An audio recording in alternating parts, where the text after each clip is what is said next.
L'opposition guinéenne opte pour la fermeté après la convocation du corps électoral le 30 juin prochain par le chef de l'État. Au cours d'une réunion, les principaux leaders décident de se retirer du processus de dialogue politique. Ils ont aussi annoncé la reprise de leurs manifestations de rue à partir de jeudi prochain.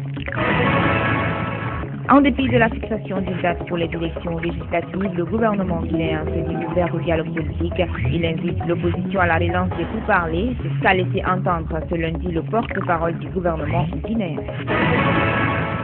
Après la convocation du corps électoral par le chef de l'État, le professeur Alpha Condé, la Commission électorale nationale indépendante confirme avoir proposé différents chronogrammes parmi lesquels celui du 30 juin 2013. Elle aurait été validée lors de la dernière plénière des commissaires de la CENI, une confirmation faite par le directeur du département communication de la CENI.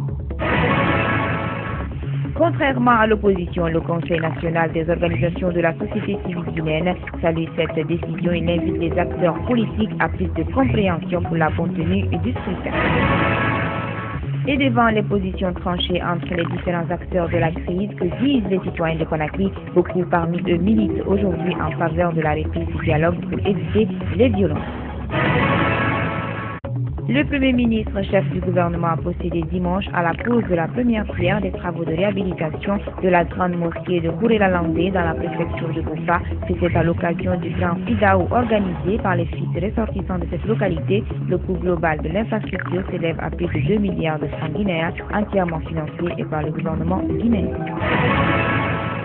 Contrairement à ce qui avait été annoncé, la Cour suprême a tranché ce lundi dans le contentieux qui oppose Amadou Diallo à Yamoussa Touré à la tête de la CNTG. Le dossier a été renvoyé pour incompétence matérielle devant le tribunal de première instance de Kadougou.